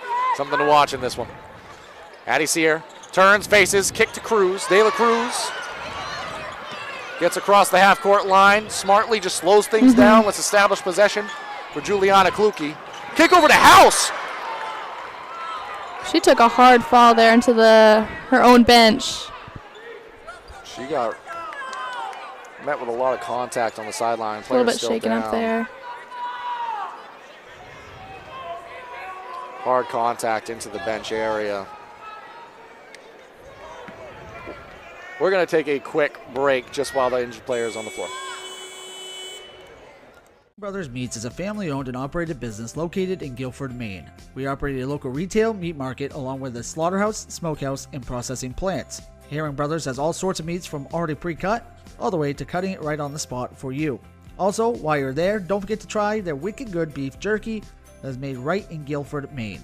Call them at 207-876-4395 or visit them at 346 Water Street Monday through Saturday from 8 a.m. to 4 p.m. Go and stop by Kimball Insurance for all your insurance needs. Whether it be auto, home, farm, business, life, or health insurance, we have you covered. Our agents are ready to serve you and help you with your needs. Visit us at Kimball Insurance at 91 Main Street in Sangerville, Maine, online at KimballInsuranceAgency.com, or visit us. Welcome back here now. Don't want to speculate too much, but House did rise up under their own power. Seems like they might have had the wind knocked out of them along that sideline. It was a lot of contact, but that brings Ayad into the ball game now. Had to make that substitution due to the injury timeout. Hard time getting the ball in. Eventually does to Sear. Play back into Sear. One more. De La Cruz. De La Cruz, left hand. Sear with the offensive rebound. A second. Oh my goodness. A lot of contact, no call. Played into the backcourt by Brooklyn Raymond. Turner, I don't think she thought she could get the ball. It's on the deck. Jump ball back to the Lynx. They are really letting them play through it. Addie Sear is getting beat up. Well, after all that, Addie Sear has 21 boards in the ball game. That brings House back in. Great to see her returning. I feel like majority of those are also offensive rebounds. So, wild possession back and forth. Ball played into Addie Sear. Quickly ahead to House, crosses the half-court line, breaks through the pressure. House tries to go baseline. That's a foul against Moulton. That's going to send free throws coming for Megan House. That's a huge foul. Oh. The Penobscot Valley Howlers have 21 rebounds. Addie Sear, 21 rebounds. But let's come back to the fact the Howlers have the lead. So they're doing, it might not be rebounding the ball as well as Addie Sear, or as well as Addie Sear, actually, to be exact. House off on the first. They are doing a ton of other things that have them up in this ball game. They're doing everything they need to. Free throws, free throws, free throws. House to the line. Second. Buries it. Addie Sear is definitely not going to go without a fight. Moulton crosses the timeline. Looking for Austin backdoor. Austin full head of steam. Kick out to Cummings. Got Sear in the air. Backing down a player. Ireland. Shot from the mid-range. Knocks it down. Huge shot for Shea Ireland. Lincoln's having a hard time getting it in. When in doubt, Sear it out. Ball played into Addie Sear. I like that saying. I think that should be. And taken away, though. Good added pressure. Player came from behind. Taken away. Brooklyn Raymond in transition. Pass underneath. Controlled by Ellie Austin. Howland almost looking to slow things down maybe a little bit. They got a 5-point lead. Austin clears it back atop the key. Under 4 minutes to play. 5-point lead for the Howlers. Moulton, she's going to pull. Just short. Megan House with the rebound. House calling for the clear out. Quick push ahead. Turner. They're trying to isolate Addie Sear right now, and I don't blame them. De La Cruz now. One more. Juliana Kluke. For three. Oh, just missed. Ireland, great box out. Howlers ball. Push ahead to Austin. Megan House got to be careful. She has 4 fouls. And that's easy to forget as you're playing in the game. You got to remember your own value. You can't get too caught up in the moment. Cummings has it. Might be going to maybe not a delay, but just slowing things down now. Howlers really extending this perimeter offense to near half court. Moulton, full head of steam, kick. Raymond, shot. Off the mark, battle for the rebound. It's batted around. We're going to have a foul from behind against Moulton. That's her 4th. That's going to be shots for Lincoln. Free throws at the other end, and maybe more importantly, it's Riley Moulton's 4th. She is the primary ball handler for Howland. You don't want to see her get 5. So Turner, Natalie Turner to the line. So huge shots right here. Chance to cut it to a 1-possession game. First one rolls off the rim.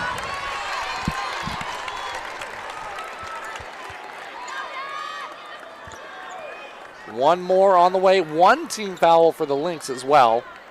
So they can afford to be a little bit aggressive on rebounding action if your name's not Megan House. The only thing I don't want to see is Lincoln have to get to the situation where they need to foul. And they have to give away so many. Second free throw good. Coach House takes a timeout here. The Howlers have 4 timeouts remaining. That leaves the Lynx with 2 remaining after this timeout. Mary, it's been a little while since we've been able to really digest much of the game here. Let's use this timeout as a moment to kind of talk about recent action and maybe the rest of this ball game. We've been talking about the effort from Maddie Sear, the rebounding game. The Howlers, they're up in this one. What are they doing to be up and in control of this game? I honestly think they're trying to attack from every different area on the court. It's not just one person who's hitting Lincoln with scoring. It's Shea Ireland, you have Brooklyn Raymond, Riley, Ellie, even Lila. You just have everybody is able to score and be a threat on offense. And Lincoln's had a little bit more of an issue with that. We have Howland, every single starter has a minimum of, I want to say they each have 2 points. But they're just attacking everywhere, and Howland's really been successful in offense. And it's kind of what you talked about earlier. It's by committee. And that's why it's easy for us to point at the numbers of Maddie Sear, which deserve pointing at, because this is an incredible all-time type performance. Absolutely. As the Lincoln faithful, with the cheerleaders and band in tow, they're rising to their feet. Stick around, folks. It's going to be a fun final 2:58. 4-point lead for the Howlers. Again, I've said it before, I'll say it again, that's the biggest stat in the game. The team with the lead on the scoreboard. Absolutely. Austin going to be bringing the ball down this trip. Hand off to Moulton. 4 fouls for Riley Moulton in this one. It's not Howland's almost style of play to slow it down, but I assume they will be a little bit more selective in their shot taking. They're doing a dribble handoff situation across the perimeter. Definitely taking some time off. Now under 2:30. House on Austin. House the 4 fouls. De La Cruz now guarding Cummings with Sear staying in the paint. And good time coming off the clock. Dribble handoff again now. Howland's really looking to take some time off the clock. They've been effective, and we have a foul. Not a bad foul, actually, because you're going to maybe have to start fouling in this ball game. I'd take that foul. Still got 2 fouls before they get into, 3 fouls before they get into taking shots. So you can afford to be a little bit aggressive, again, if your name's not Megan House. And that's going to be almost another foul there. Turner sticking with Moulton, and this is the situation where if you stretch out too far, the backdoor cuts come. Another foul. Give credit to Coach Case. Again, no, not their style of play, but at the right time, implementing the right system to try to milk this game away in part, while also understanding they have to outscore us to beat us, and they can't do that if they don't have the ball. Absolutely, and I don't mind fouling Lila Cummings. I feel like you don't want to put Riley Moulton at the line, you don't want to put Ellie Austin at the line. House goes for it! Coach Case. Oh, timeout called before a possible foul. Coach Case might have just taken a timeout that saved the game for Megan House. But at the same time, maybe not. We've seen them let them play multiple times throughout this ball game. It was kind of almost a turnover, which plenty of timeouts still remaining for either side in this one. I don't mind that timeout. Get your team sorted out. 4-point margin. Really, it's been over a minute of this possession off the clock. If you do that again, which you're probably not going to do that again, but just for reference, the game would basically be over. Yeah. So Coach House got to be talking about maybe an offense-defense substitution here with House on the floor. Maybe try to bring her off. She's going to stay out there. They implemented that towards the end of the first half, offense to defense. Inbounds played to Ellie Austin, who is the player that Megan House is guarding. They're going back to that dribble handoff action, it looks like. Turner. Defense being played. Cummings. I wouldn't mind seeing a foul right here on Cummings. And they're not looking to score here in this situation. Coach Case definitely having a conversation that this is free throws or bust to end this ball game. And that time, Cummings tries going back door, but they're just going to pop it back out. Lincoln's got a foul in the situation here. This is masterful. Fans booing, but at the same time, don't be, because this is exactly the right system for the Howlers. I'm confused as to why Lincoln's not fouling. They have to foul 2 more times, by the way, before shooting. Foul comes, but after if that's on House, she's out of the game. Turner was involved. They're going to say it was against Turner. It's good for Lincoln. But you had over 30 seconds come off the clock there. Just to wait and foul anyways. I would see a foul right here. That's who I would foul. Pressure comes. House involved, and I think House just fouled out of the ball game. Yeah. If I'm Chloe De La Cruz, I'm running up and saying I did that foul. And that is Megan House's 5th and disqualifying foul again. Here comes the substitution, but you had that opportunity when you were in the timeout. I don't understand that one too well. But great game played by Megan House. Nothing to hang your head about. That's going to bring Irish into the ball game. And what a chess move by Coach Case and the Lady Howlers executing. So now you control your destiny. Free throws on the way. Cummings buries. It's the first. Whatever way you slice it, this still remains a 2-possession game if you bring threes into account. But not a lot of threes this game for the Mattanawcook Lynx. Especially now Megan's House is out of the game. One more on the way. That time back iron, no good. Brought down by Addie Sear. Now you got to play with some tempo. Kick ahead. Irish fresh into the ball game. Off the mark. And De La Cruz going to be whistled for the foul. The Howlers starting to be able to taste this one. That's the 4th on De La Cruz. Ilyasa may not be the most ideal player to foul here.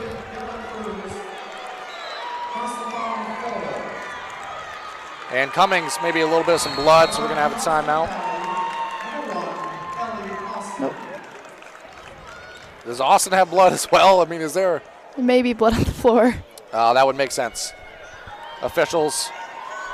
Look like they're pointing out something. They're asking for the staff here, the training staff, to come to the floor.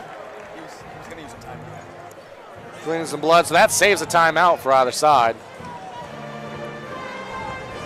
I feel like we've seen this a lot this tourney, blood on the floor. We have, and in this type of a situation, it can feel a bit slow at times. That's just because anytime things like blood become involved, you got to get all the necessary precautions and gloves and things of that nature. So players still going to have to stay off the floor. Blood and sweat has come into this ball game. Absolutely. And forever walks away victorious, and for the loser there may be some bitter tears. So we've had everything.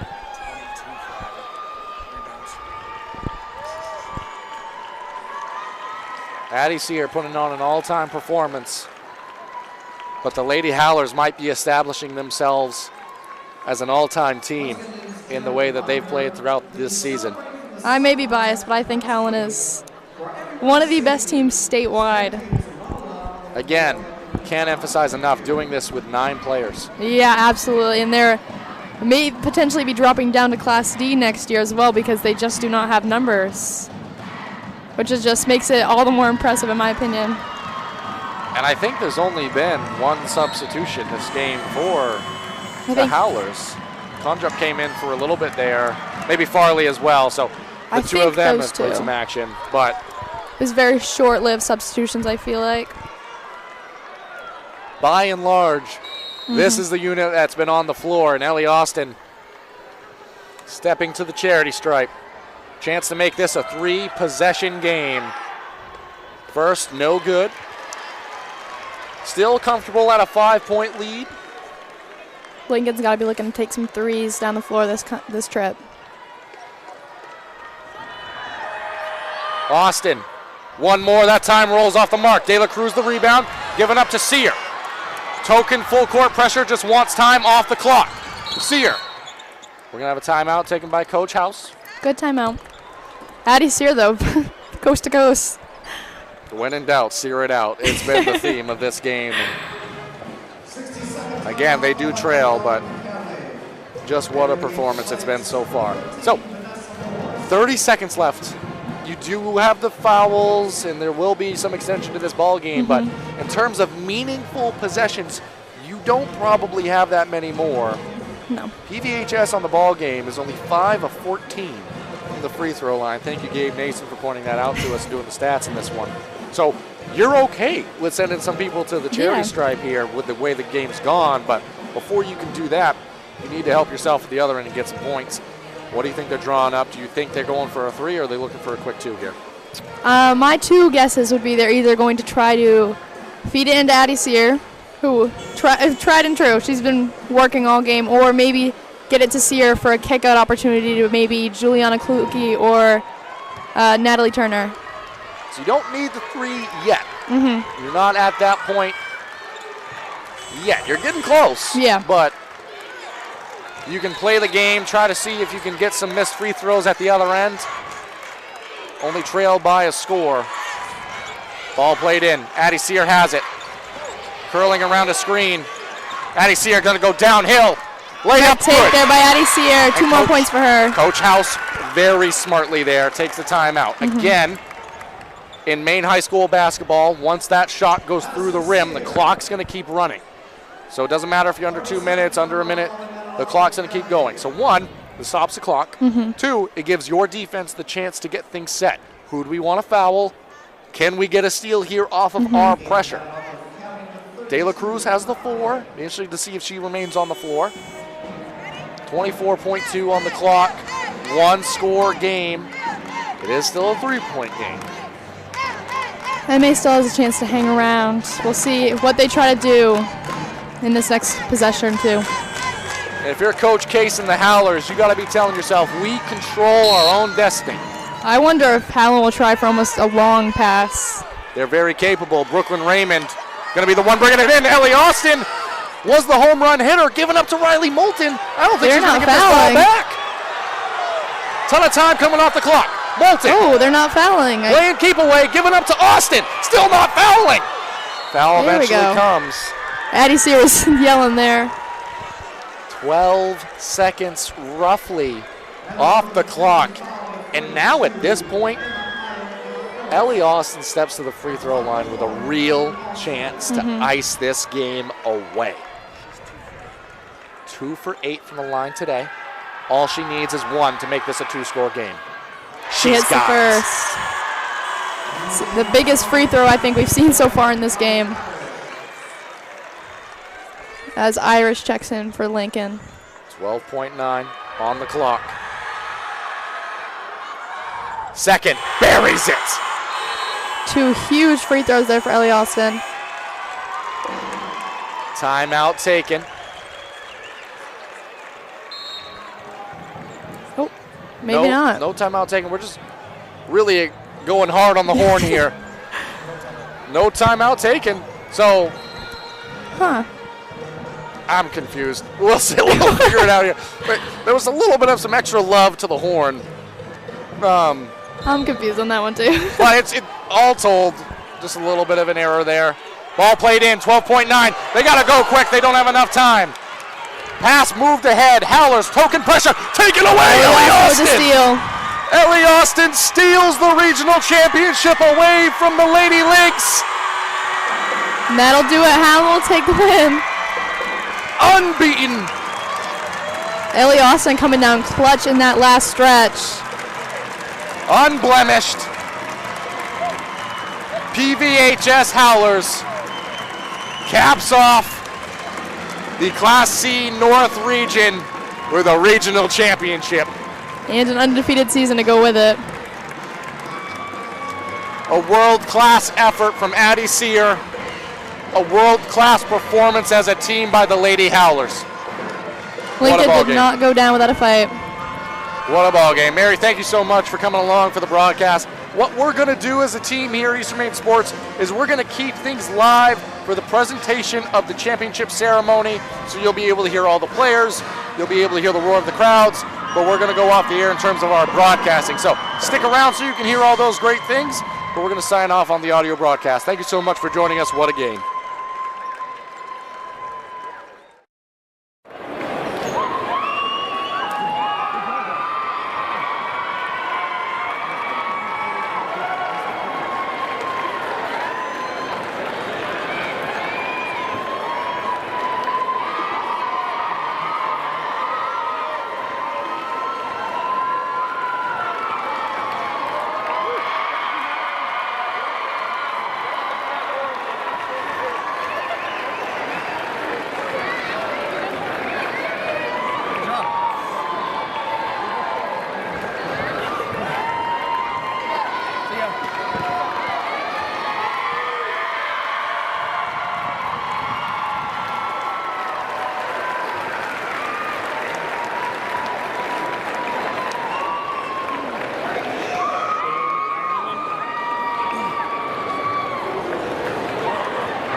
tonight's outstanding regional championship game.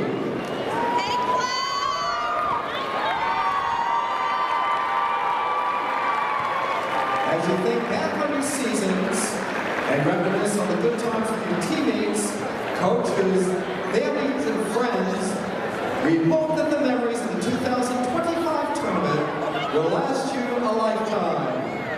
Please take with you pride in your efforts on the court and in the classroom. You are representing yourselves, your sport, and your communities extremely well.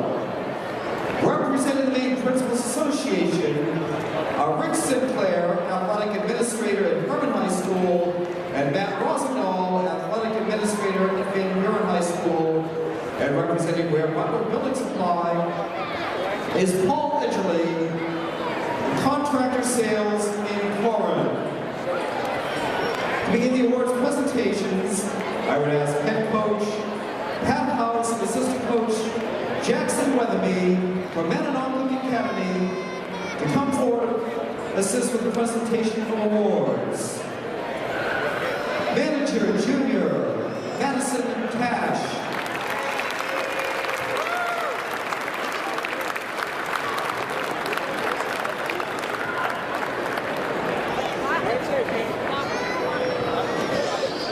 Players, freshman Vanessa Morse.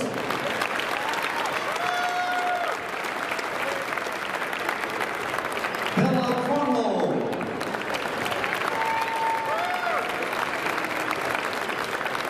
Lily Cromwell. Kaylin De La Cruz.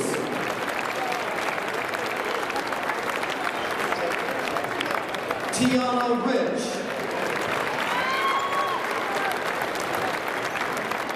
Sophomores, Lily Noonan.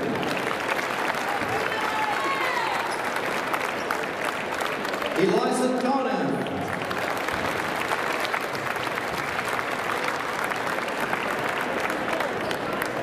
Marley Irish.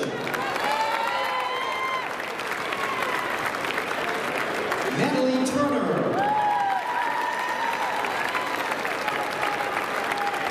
Juniors, Chloe De La Cruz. Emma Hyatt. Juliana Cookie. Allison Sear.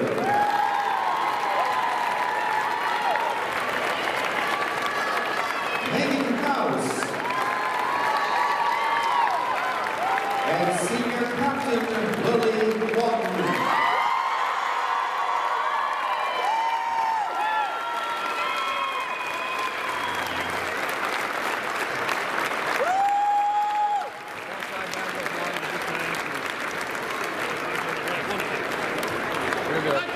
At this time,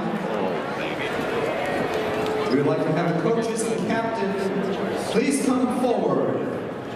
On behalf of the Maine Principals Association and Ware Butler Building Supply, it is our pleasure to present the runner-up plaque for the 2025 Maine Class C Girls Basketball Regional Championships to the Mattanawcook Academy Lynx. Congratulations on your outstanding season, and as the members name in the ceremony.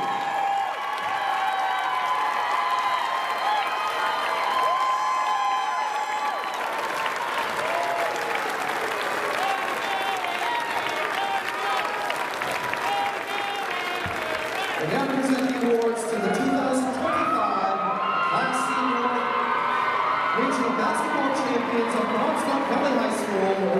I would ask head coach Nate Case, along with assistant coaches Mike Austin, Alex Mooney, and Jonathan Allen to please come forward.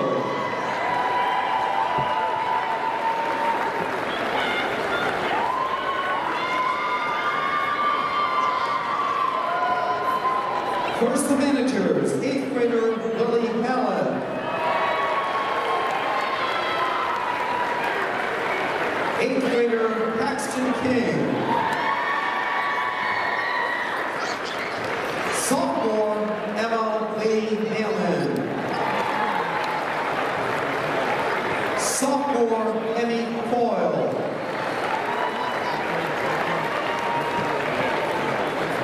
Players, freshman Charlotte Groshu.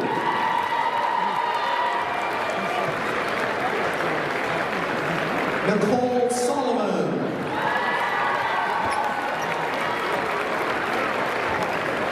Sophomores, Brooklyn Raymond.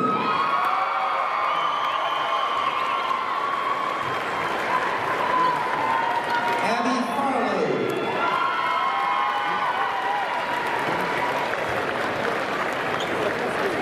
Junior Captain Riley Moulton.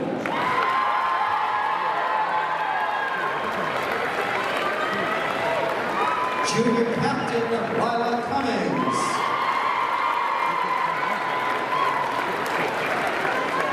And seniors from Knoxville Valley, Jessica Condra.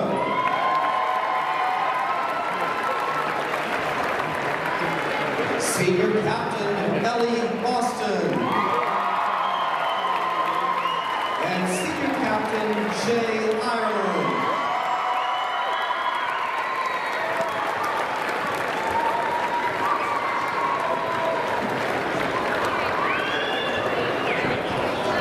At this time, we'd like to have coaches and captains please come forward. On behalf of the Maine Principals Association and Ware Butler Building Supply, it is our pleasure to present the championship plaque for the 2025 Maine Class C Girls North Regional Basketball Championship to the Penobscot Valley High School Howlers. Congratulations on the regional championship. Best of luck in 2025 and the Maine State Basketball Class C Girls Championship presented by Ware Butler Building Supply next Saturday.